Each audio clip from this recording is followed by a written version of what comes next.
This is Unsung History, the podcast where we discuss people and events in American history that haven't always received a lot of attention. I'm your host, Kelly Therese Pollock. I'll start each episode with a brief introduction to the topic, and then talk to someone who knows a lot more than I do. Be sure to subscribe to Unsung History on your favorite podcasting app so you never miss an episode.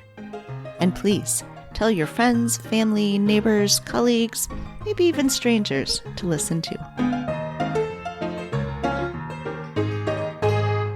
In 1945, the population of the United States was around 140 million people. Those 140 million people owned an estimated 45 million guns, or around one gun for every 3 people. By 2023, the population of the United States stood at just over 330 million people, and according to historical data from the U.S. Bureau of Alcohol, Tobacco, Firearms and Explosives, the number of guns produced and imported for the U.S. market since 1899 exceeds 474 million firearms. Even assuming some of those guns have broken or been destroyed or illegally exported, there are easily more guns than people in the United States today. How and why the number of guns rose so precipitously in the U.S. since World War II is the focus of today's interview. First, though, let's look at the history of gun regulations in the United States to set the stage for that conversation. Guns were in what is now the United States long before the United States existed as a country. When the Bill of Rights to the United States Constitution was ratified in 1791, the Second Amendment read, quote, "A well-regulated militia, being necessary to the security of a free state, the right of the people to keep and bear arms shall not be infringed," unquote. If you'd like to listen to a podcast debating the meaning of that amendment, they're easy to find. I include the amendment here only to note that guns were important enough to be included in a founding document of the country. The Second Amendment was the last time that the federal government got involved in gun regulation for quite some time, but that doesn't mean that there were no laws regulating guns in the United States. Those laws were passed at the state and local level.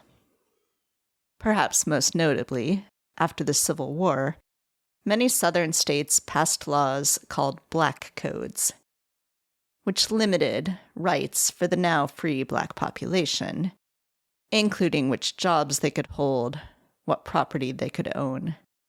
Those Black Codes also prohibited Black people from owning guns. In November 1871, the National Rifle Association of America was chartered in New York State, with the goal of promoting rifle practice. The NRA's first president, Civil War General Ambrose Burnside, had lamented the accuracy of his soldiers, reportedly saying that only 1 out of 10 soldiers could, quote, hit the broadside of a barn, unquote. It wasn't until the 20th century that the federal government started to regulate firearms, and even then in relatively small ways. In 1927, during Prohibition, Congress passed the Miller Act, which prohibited using the United States mail to ship, quote, pistols, revolvers, and other firearms capable of being concealed on the person, unquote, although exceptions were made for military and police uses. Congress followed that with more substantial legislation in 1934, partially in response to gang violence in the Prohibition era, such as they saw in the St. Valentine's Day Massacre. The National Firearms Act required registration and imposed a tax on certain kinds of firearms, specifically, quote, a shotgun or rifle having a barrel of less than 18 inches in length, or any other weapon except a pistol or revolver from which a shot is discharged by an explosive if such weapon is capable of being concealed on the person or a machine gun." Unquote.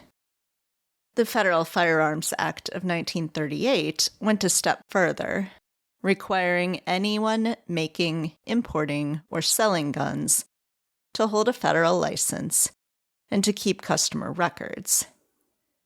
It also prohibited the sale of guns to convicted felons.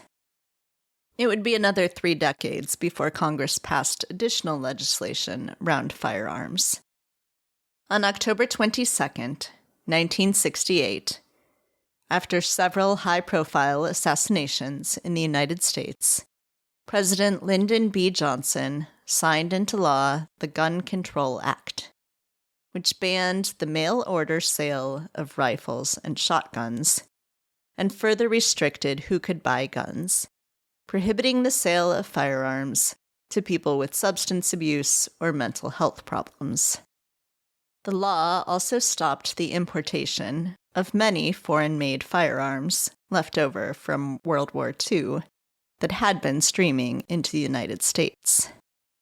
Upon signing the law, Johnson remarked, quote, "This bill, as big as this bill is, still falls short, because we just could not get the Congress to carry out the requests we made of them. I asked for the national registration of all guns and the licensing of those who carry those guns. For the fact of life is that there are over 160 million guns in this country, more firearms than families. If guns are to be kept out of the hands of the criminal, then we just must have licensing. If the criminal with a gun is to be tracked down quickly, then we must have registration in this country." The voices that blocked these safeguards were not the voices of an aroused nation. They were the voices of a powerful lobby, a gun lobby, that has prevailed for the moment in an election year. But the key to effective crime control remains, in my judgment, effective gun control. And those of us who are really concerned about crime just must, somehow, someday, make our voices felt. Unquote. Not everyone agreed with President Johnson. At the annual convention of the NRA in 1977, an event that became known as the Revolt at Cincinnati, Harlan Carter and Neil Knox ousted the old guard leadership of the NRA, changing its focus from recreational shooting to protecting gun rights by increasing funding for the NRA's lobbying arm. The NRA went to work, and in 1986, Congress passed the Firearms Owners Protections Act that repealed many portions of the 1968 Gun Control Act. The Firearms Owners Protections Act was signed into law by Ronald Reagan, the first president ever endorsed by the NRA, and the first to speak at the NRA annual convention. In 1994, Congress passed both the Brady Handgun Violence and Prevention Act, which imposed both a 5-day waiting period and a background check on handgun purchases, and the Violent Crime Control and Law Enforcement Act, which prohibited the manufacture, sale, importation, or possession of certain kinds of assault rifles. That law expired after 10 years and wasn't renewed. It wasn't until 2022 that Congress would again pass any significant gun control legislation, with the bipartisan Safer Communities Act, which expanded criminal background checks and funded both red flag programs and mental health services. As President Joe Biden said when signing the bill into law, quote, Their message to us was to do something. How many times have you heard that? Just do something. For God's sake, just do something. But today we did. Unquote. Joining me now to help us learn more about guns as consumer products in the United States in the second half of the 20th century is Dr. Andrew C. McKevitt, the John D. Winters Endowed Professor of History at Louisiana Tech University, and author of Gun Country: Gun Capitalism, Culture, and Control in Cold War America.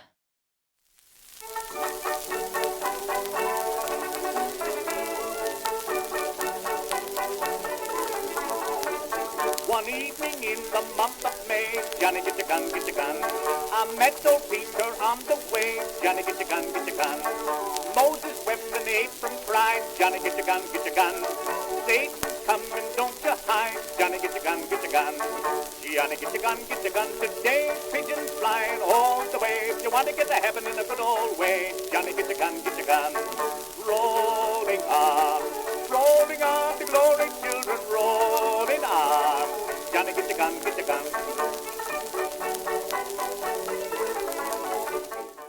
Hi, Drew. Thanks so much for speaking with me today. Hi, Kelly. Thanks so much for having me. I want to start by asking how you came to write this book about guns and gun capitalism.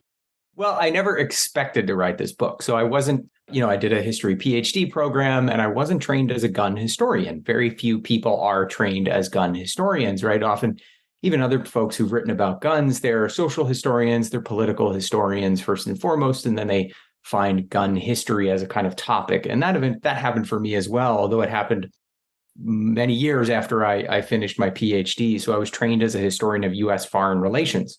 So I was interested in the Cold War, in international history, transnational history. And my first book was on U.S.-Japan relations in the 1970s and the 1980s, but really from a kind of cultural perspective. So I was interested in the kind of local manifestations of Japanese popular culture in the United States. So I wrote about like Honda in Ohio. Honda opens a factory in Ohio in 1982.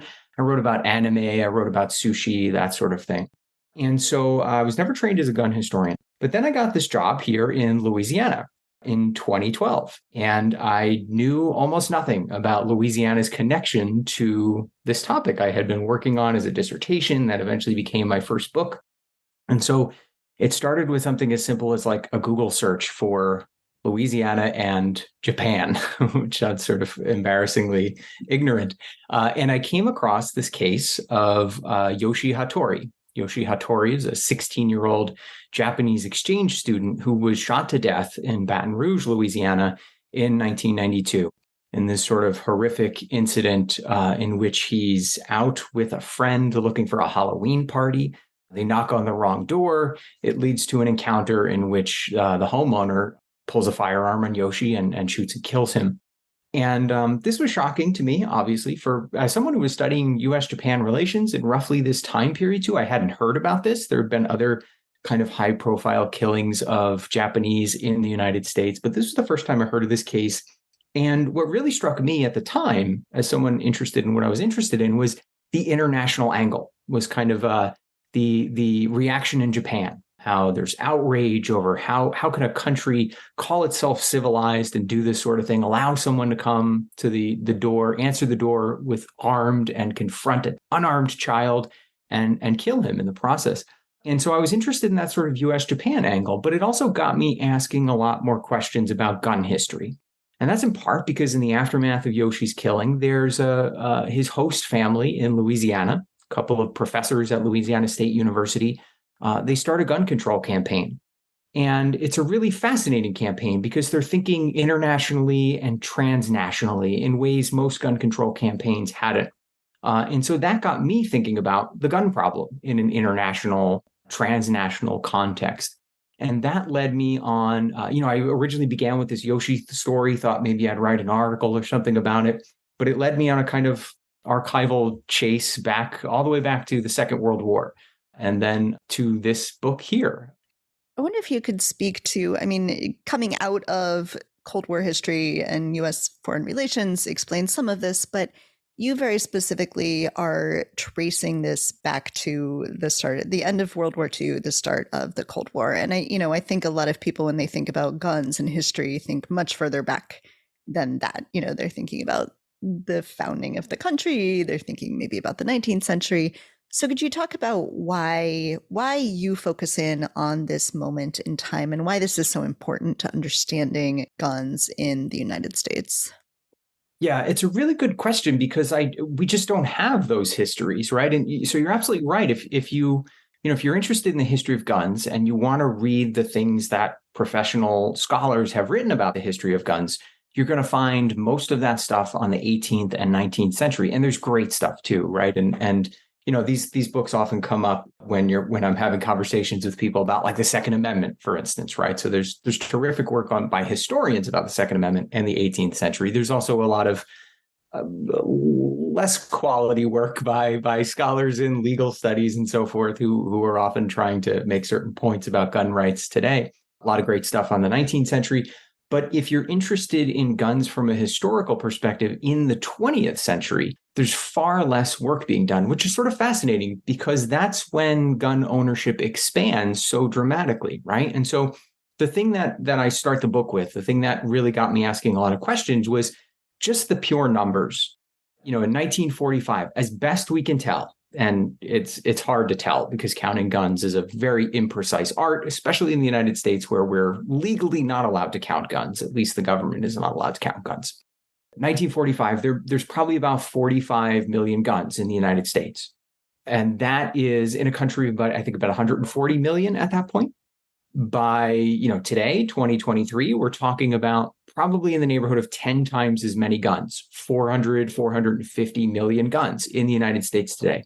The US population has not increased tenfold in the last 75-ish years. It's increased about 2.5 times.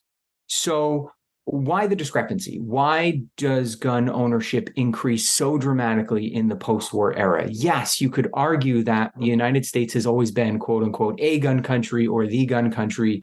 We have these stories, these mythologies about the role of the gun in the 18th century, the role of the gun in the 19th century on the frontier, or with repression of freed Black populations after the Civil War. But in terms of pure numbers, we really become the gun country in the aftermath of the Second World War.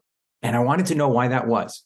And so, I started going through sources in the late 1940s, 1950s, into the 1960s that try to explain the increase in gun ownership over this era. How do we get on this trajectory? Because I don't think historians have ever tried to explain it. We often allude to the consequences of it. Rising crime rates in the 1960s, which of course have political consequences. The part of the white backlash to the 1960s is part of a reaction to crime in the 1960s and the 1970s. But nobody's ever tried to explain why there's so many guns, why the 400 billion, 450 million. How do we get to that number? And it was there that, after I discovered the Yoshi story and said, like, how far back does this story go? Like, how do I explain Yoshi's killer having that gun in that moment? What leads to that moment? And of course, as the historian, we've got to go back as far as we possibly can. And I think that story really begins after the Second World War. It was really revelatory to me to think about guns as a consumer product. Guns sort of loom so large in our country's imagination, and I haven't thought about it that much as just a product. And when I started to think about it that way, I thought, well, there are things I stockpile. I stockpile yarn. It's not going to kill anybody, but I've got tons and tons of yarn. And so I think that helps a little bit to understand what's going on here. So can you talk a little bit about, and you do this so well in the book, talking about like the marketing of guns and the finding a market for, creating a market for these guns and what's happening in the post-war era? Yeah, and that's important to emphasize too, right? Because I think there's a sort of implicit assumption that like the market is always there. Americans will always buy guns, and somebody's always manufacturing the guns, right? But again, like that doesn't explain the incredible increase, right? It would be a much more sort of, I guess if that were true over time, the level would be sort of level. There wouldn't be just these incredible jumps through the 1960s, 1970s, and of course in the last decade or two. And so for me, this begins in the aftermath of the Second World War. And it begins with a tremendous glut of firearms coming into the United States.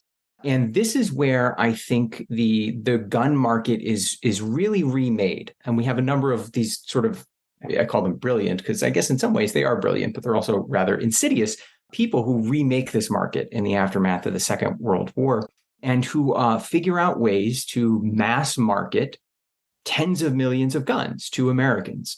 This begins with, for me, it begins with gun imports from the Second World War. These are guns that are coming in that had been used on battlefields in Europe and in Asia in some cases. And these guns are sitting in warehouses in Europe by the tens of millions. And there's a few sort of wily American entrepreneurs who figure this out and who realize that the United States is a country that is growing in terms of prosperity. Its population is booming. People have more leisure time. And so they want to make the connection between tens of millions of guns sitting in Europe and a potential market in the United States. And because you can't sell these guns in Europe, because these are societies that are recovering from war, that certainly don't want to distribute tens of millions of guns to their population. These are societies that are increasingly passing gun laws where they can't sell millions of guns to their population. They are eager to hand them off to these American entrepreneurs. So, the one I write about the most, who, I think just if on a podcast named Unsung History, I think is one of the most unsung characters in not a sort of great celebratory way, but one of these characters who we really need to know more about in 20th century US history is a man named Samuel Cummings.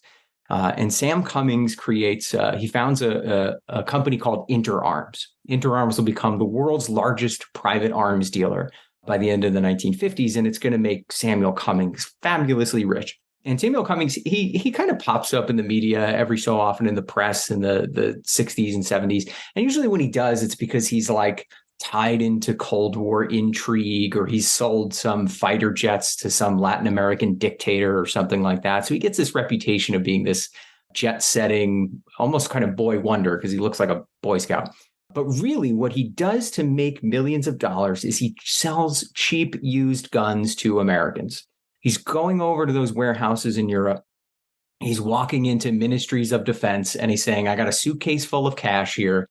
How many used cheap guns are you willing to give me? And there are instances in which he's paying less than $1 per gun. And he has established this tremendous network of basically a logistics network to get these guns into his own warehouses, a small army of people to clean them up. The word he uses is sporterize. He creates the modern sporting rifle, which is a term that NRA uses later on. And he sells them to Americans, and he sells them incredibly cheap. So if you wanted to buy a high quality hunting rifle, say in the mid 1950s, something from a company like Remington or Winchester, these kind of classic names in the field, that might cost you $120, $150, which, in today's terms is upwards of $1,000 or more dollars. Sam Cummings was selling these rifles taken from the battlefields in Europe, cleaned up by his company and distributed to Americans, in some cases for less than $10. And this creates a tremendous mass market for these guns, expanding gun ownership dramatically. And Sam Cummings knows that too, because the gun companies come after Sam Cummings in the late 1950s. They want their Congress people to do something about Sam Cummings. And it also happens to be a guy named John F. Kennedy who tries to do something about Sam Cummings, coming from a gun state in Massachusetts. And Cummings's argument to Congress is, I am good for the industry because I am expanding the market here. I'm selling cheap guns. You don't, if you're a 17-year-old looking for your first car, you don't walk into a Cadillac dealership and buy the most expensive thing there. You buy sort of a beat up old jalopy. And then as you get older, as you have more income, you scale up. And so eventually someone's going to scale up to your $200 rifle after they buy my cheap $10 rifle. And so, and in part his marketing just, it celebrates this bounty. His marketing copy is full of dozens of guns just kind of packed on the page. And this is in contrast to a company like Winchester or Remington, which might show one rifle and a kind of quaint scene of a father and son out in the field hunting. And Sam Cummings has no interest in any of this tradition stuff. He is just all about abundance and bounty and plenty. And he wants you to know it, that he has scoured the world's markets for cheap guns. Even this is the ads say this, like I've collected $30 million worth of guns this year and I'm ready to sell them on the cheap. It reminds me of, I grew up in the New York, New Jersey area. There was a guy named Crazy Eddie who would come on TV and shout about all the savings and deals he had. And Sam Cummings was sort of the Crazy Eddie of guns of the 1950s. And I think this transforms the market in the 50s and 60s and really turns it into something that is far more of a mass popular thing than it was before the Second World War, and also helps to explain how we get this incredible trajectory of gun sales and ownership since 1945. I want to talk about someone who is unsung and should be more sung in a good way, and that's Laura Fermi. So I live in Hyde Park in Chicago, and this felt like an incredibly Hyde Parky kind of story. We've got the widow of a nuclear physicist who is really the person starting a lot of the modern gun control movement. So can you talk a little bit about her and about what she is trying to do with this organization that she founds? Yeah, sure. So Laura Fermi, as you say, she's the widow of Enrico Fermi, who is one of the central figures of the Manhattan Project. He cracks the atom right there in Hyde Park on the campus of the University of Chicago. And that's where I did a lot of this research, in the University of Chicago libraries, because Laura Fermi's papers are there. And so too are the papers of the organization she creates, which comes to be called the Civic Disarmament Committee. And so she has a fascinating kind of second life after Enrico, right? She's born in Italy. Enrico's born in Italy. They meet in the 1920s. They marry very young. There are lots of expectations for her in this era as a woman attached to a brilliant scientist. He wins the Nobel Prize when I don't even know if he's 30 yet when he wins this big prize, or he had to be in his 30s. Yeah. And they use that as the opportunity to escape Europe and to escape fascism and to come to the United States. And of course, she sort of lives that life as the homemaker, as is the expectation for somebody like her, although also shows signs of her own brilliance, publishing a science textbook at one point in the 1930s. But then after Enrico dies, 1954, she has this kind of second life as an activist.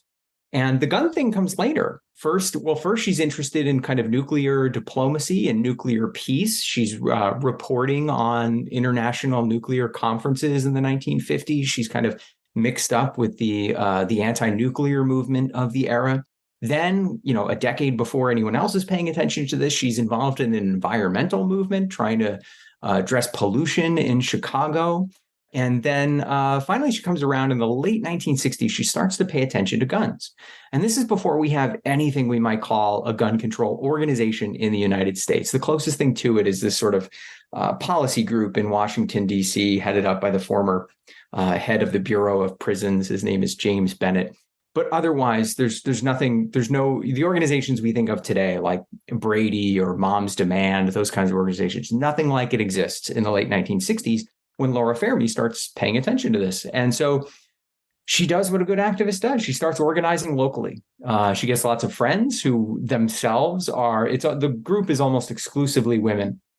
And there are members who are men who are often married to the women, but that's just sort of they put their dues in. But when this group meets every month, it's all women meeting in Laura Fermi's apartment in Hyde Park. And these women, too, are all brilliant themselves. It's just an incredible list of people on here because, they too have experience in academia and they're married to Nobel Prize winners. I mean, this is the University of Chicago. You know what it's like there. And so this is the environment in which Laura Fermi is doing this work and working with all of these people. Many of them, too, are also refugees from wartime or fascist Europe or interwar Europe. And so they start locally. They start doing surveys with local schools to find out what kids think of guns. This is in the context of rising crime rates in Chicago, which is experiencing rising crime rates, just like every city is in the United States from kind of the mid 1960s through the early 1970s, when violent crime really peaks in the post-war United States. And her perspective is just fascinating. I think we can call her an abolitionist because her goal is she wants to abolish civilian ownership of handguns primarily. She'll take shotguns and long guns or rifles as well, but primarily they want to abolish private ownership of handguns, which is sounds just incredibly ambitious to us today, even sort of naive. But I don't think it was terribly naive in this political context in which there's a lot of radical organizing around rights and other a variety of rights issues in the 1960s and the 1970s. And, Laura Fermi is kind of fitting into this mold of the victim's rights. Like, don't people have rights not to be victimized by firearms and this sort of thing? So she organizes the Civic Disarmament Committee. And this is why I think Laura Fermi is so important. And we know so little about her. The organization she founds will be sort of the kernel that becomes today's Brady campaign, because it is a young man named Mark Borinsky who founds an organization called the NCCH. You read this, so this is just an alphabet soup of acronyms here. The National Coalition for the Control of Handguns, right? And he founds that at the University of Chicago, essentially with Laura Fermi's backing, learning everything he can from her, with Laura Fermi's money, with Laura Fermi's connections. And he goes to Washington to essentially create this lobby in Washington, the first kind of gun control lobby we have in Washington. And it's all because of Laura Fermi. And, eventually she's going to die in 1977. And so she doesn't really get to see where this goes.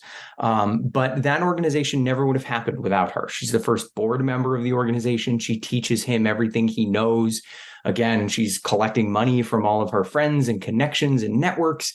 And, talk about unsung, you will not find Laura Fermi's name anywhere on any Brady campaign website or any literature. They'll always point to Mark Borinsky or another man, of course, who was sort of central to the early years of the organization, a guy named Pete Shields.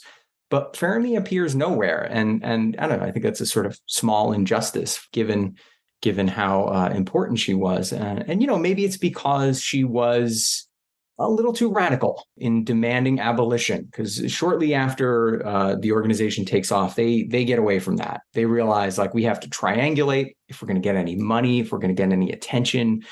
We can't be telling people we want to abolish guns completely. That'll turn off too much of the American population, which has come to expect access to this tremendous pool of consumer goods. In this manner of trying to come to agreements and compromise, we've got the 1968 Gun Control Act. So every time I think I know everything about 1968, there's so much more that I just have no idea about. So in 1968, Congress actually does something about guns. And, it's a big deal that they're doing something. But you call it like a tipping point. So can you talk a little bit about how does this legislation come to be? What's in it? And why is it so important moving forward? Yeah, you're right. I mean, everywhere you look in 1968, there's something that is this is the hinge of the post-war United States, right? And here we go. We're thinking about gun history. Of course, 1968 is also going to be the hinge.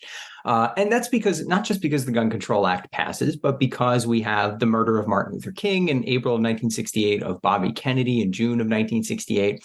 And that will, in fact, spur the passage of the Gun Control Act.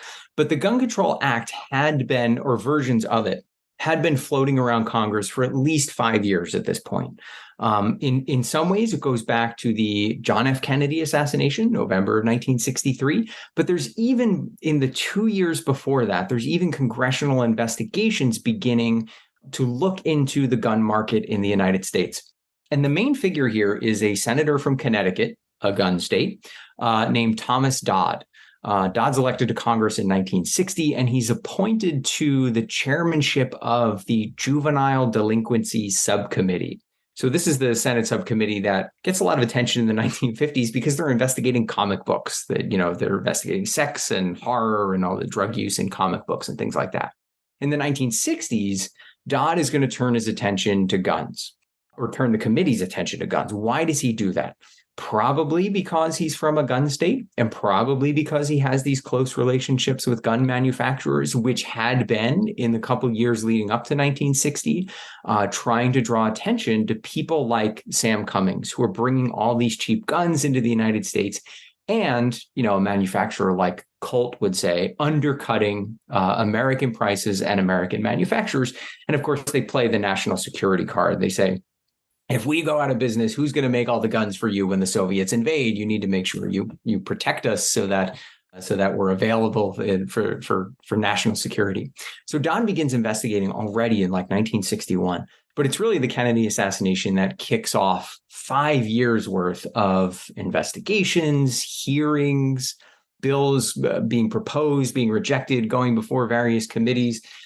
Just hundreds of witnesses. There's a point in 1966 or 67 when Ted Kennedy, who's now in the Senate, at the beginning of another round of hearings, he says, haven't we done this already? Why are we here again? We have heard from hundreds of people on this committee. We keep inviting the same characters back to tell us things that they were saying before Congress 3-4 years ago.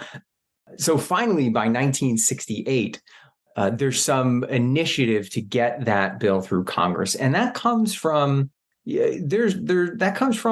politics. That comes from a sense that voters are increasingly looking for what we might call law and order solutions to social and political problems, and so it is a consequence of the uprisings of 1967 in Newark and Detroit, in the aftermath of King's killing. There's not just this impulse of we need to do something about guns so that murderers can't assassinate our heroes anymore, but also we need to do something about guns because guns are contributing to social disorder. And so it's kind of fascinating. We often identify sort of law and order, which comes to be Nixon's term in the 1968 campaign. We often identify that with Nixon and with conservatism. But it's kind of remarkable how many liberals are writing to people like Thomas Dodd and to Lyndon Johnson in 1968 and saying, we need gun control for law and order purposes, right? What law and order comes to mean by the 1970s for groups like the National Rifle Association is the right to preserve your own law and order with unlimited access to firearms. But there's a real impulse towards control, social control in 1968 that is bipartisan and leads to the passage of the Gun Control Act, which Lyndon Johnson finally signs into law, its last iteration, with really the last scrap of political capital he has in October of 1968. So you just mentioned the NRA. I want to talk a little bit about the NRA because they're also evolving over this time period. And the NRA that people may be familiar with today is not the NRA of the 60s.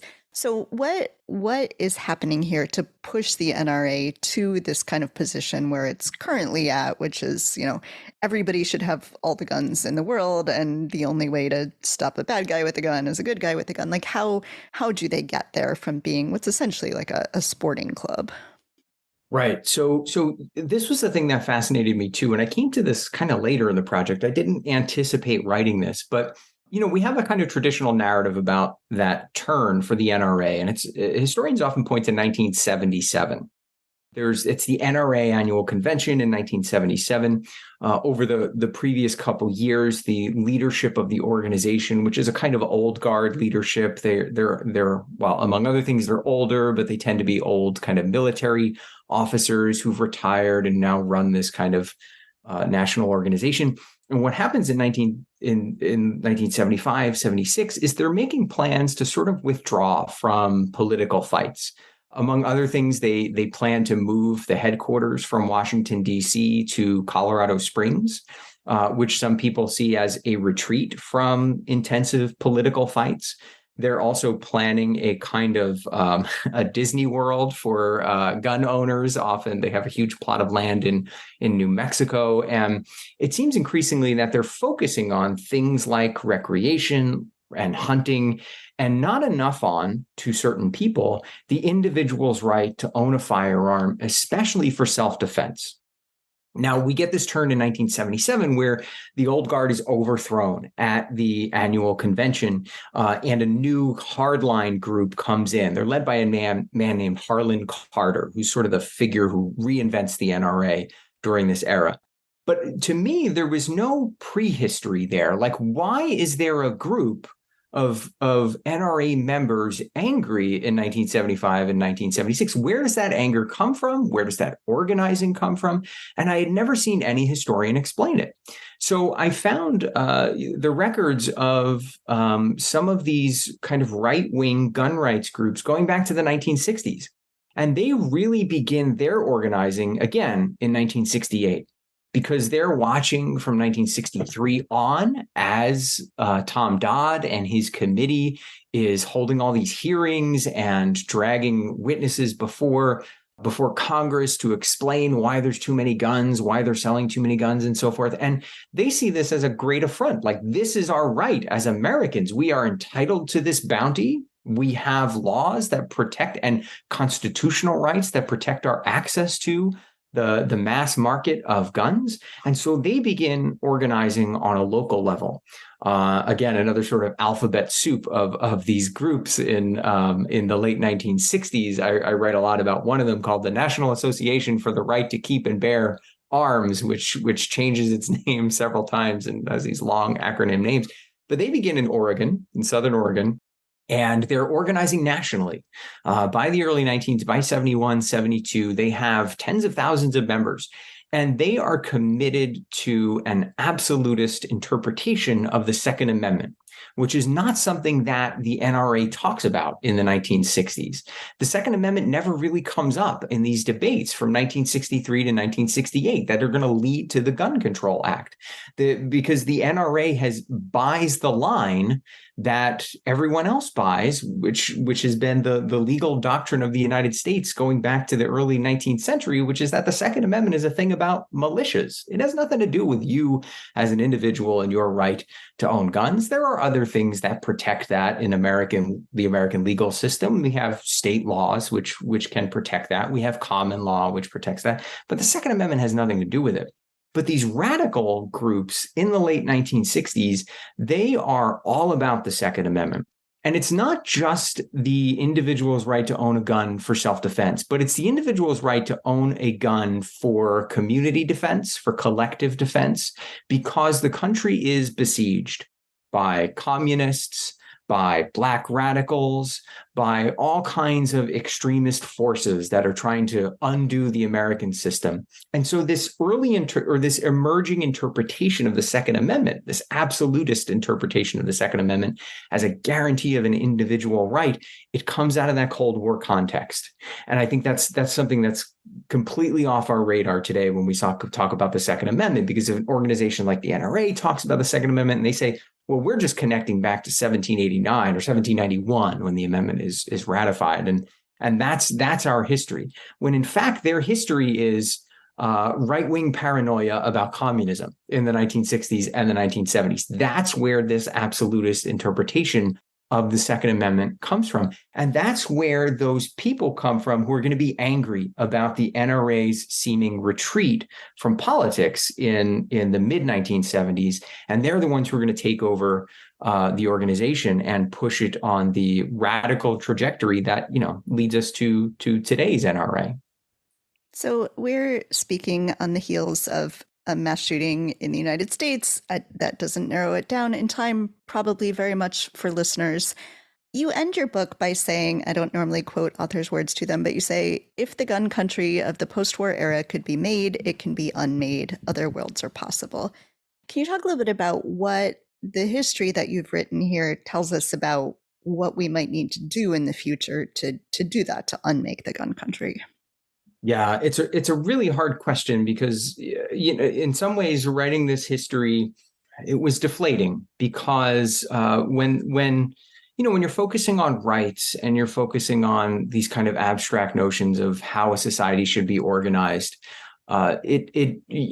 idealism is easier to grasp onto, because this is the kind of society we want to create, and these are the rights we think people should have. We think people should have a right to security, a right to freedom from the fear of being shot, the right to not live in a society full of deadly weapons. But then when you, as I tried to do in the book, you take a kind of materialist approach to this. That's deflating. It's this 400 million guns, right? And so on the one hand, like we know how you build a society without gun violence. You get rid of the guns, right? I mean, it's just, that's not even a sort of like policy statement. That's just saying if you don't have guns, you can't have lots of people getting shot all the time in your society. But we also know that that is a completely impractical solution for the United States in the 21st century. It was also an impractical solution for the United States 55 years ago. So back in 1968, in the wake of Bobby Kennedy's killing, Lyndon Johnson appoints a committee to investigate violence across American history. It comes to be called the Eisenhower Commission. It's named after Milton Eisenhower, Dwight Eisenhower's brother. And it has the fancy name of the National Commission for the Prevention and Causes of Violence or something to this effect. And one of the things it does is it appoints a task force, which is the first real federal initiative to research and understand guns and gun violence across American history. And they produce a report. It comes out in 1969. The commission's reported in 1968. It comes out in 1969. Richard Nixon just sticks it in a drawer and never bothers to do anything with it. But it has this sort of conclusion that like now is the time to do something. We are at a turning point. Again, think about 1968 as a turning point. Here we are in a country of, at that point, their best estimate, 90 million guns. Maybe 25 million of those guns are handguns. And we know when it comes to violence, interpersonal violence, handguns are the biggest problem. 70, 80% of gun deaths every year still, as in 1968, are a consequence of handguns. And so what can we do? Their solution? Get rid of the guns. It's the only thing we can do. And we know that this would be the most kind of dramatic seizure of private property that any liberal democracy has ever gone through. But we have to suffer through it if we're going to prevent a society in which we have 200 million guns, 400 million guns, because at that point, there's no going back. There is no turning back. This is the moment here in 1968. This is when we have to do it. That was 55 years ago. And so thinking about like, what can we do looking forward from this kind of perspective, considering the kind of material conditions of guns in the United States, I just don't have a good answer. I mean, I admire the many different kinds of gun control initiatives we have, whether they be red flag laws or improved background checks, universal background checks, these sorts of things. But often it feels like it's picking at the margins. And I think what activists how they would respond to that, and I think they're totally right, is that, well, you got to start somewhere. And I agree that that's a good place to start. But I don't know where you go from there, particularly in a society that has only increasingly legitimized the ownership of firearms, the carrying of firearms, and the use of them now outside the home. Right. And so in the 1970s, a lot of the debate was, could you have a gun in your home? Could you own any gun you wanted and keep it in your home for self-defense? You know, Washington, D.C. passes this law whereby nobody's allowed to have a handgun, even on their own property. And so this was the debate. And now, you know, as of 2022, we have the Bruin decision from the Supreme Court, which effectively says you can carry a gun anywhere you want. There's a few sort of special places where you can't carry a firearm, but by and large, your right to carry a firearm anywhere you want for your own self-defense is protected by the Second Amendment, which is just the most warped understanding of the Second Amendment that you could imagine. But that's a consequence of a 40-year-long campaign by legal organizations and the NRA to distort that understanding of the Second Amendment. And historians would completely disagree with that. But, they won in a legal sense. So I don't know where we go from here. But I think one thing we can think about is how to, not target individuals and not target the gun owner in the way we talk about guns, but to go after the companies, right? I think we can all agree that, it's kind of easy. We can all collectively get behind big capitalism, right? Like you sort of criticizing it. And so, some of this has started. We had the settlement of the Remington settled with the families of Sandy Hook for, $73 million as a consequence of their advertising. And this is one of the things that the activists I write about in the 1970s first pointed to. In addition to Laura Fermi's group, in Chicago in the 1970s. There's also the Committee for Handgun Control, which is a group of North Shore women living in the suburbs.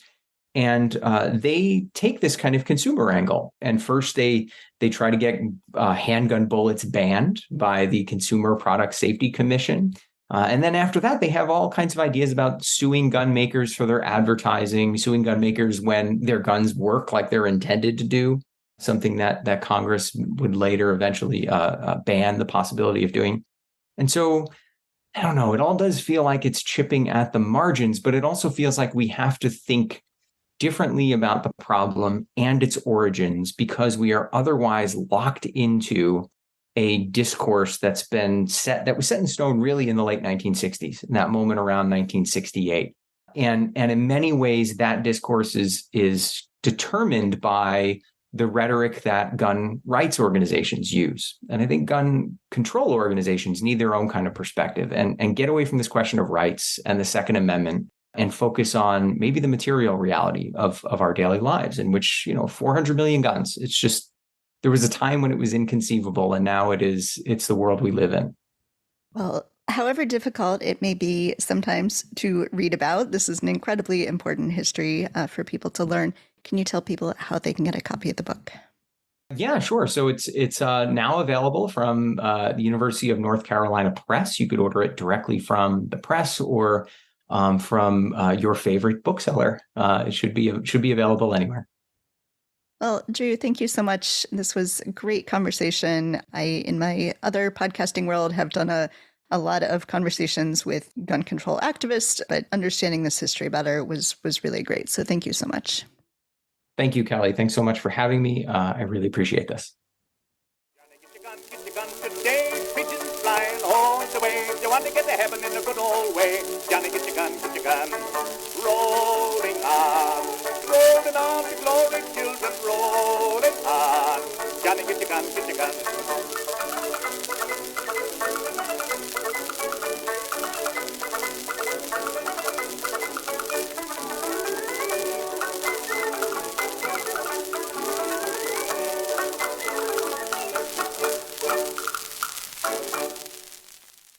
Thanks for listening to Unsung History. Please subscribe to Unsung History on your favorite podcasting app. You can find the sources used for this episode in a full episode transcript at unsunghistorypodcast.com. To the best of our knowledge, all audio and images used by Unsung History are in the public domain or are used with permission. You can find us on Twitter or Instagram at unsung__history or on Facebook at Unsung History Podcast. To contact us with questions, corrections, praise, or episode suggestions, please email Kelly at unsunghistorypodcast.com. If you enjoyed this podcast, please rate, review, and tell everyone you know. Bye! MSW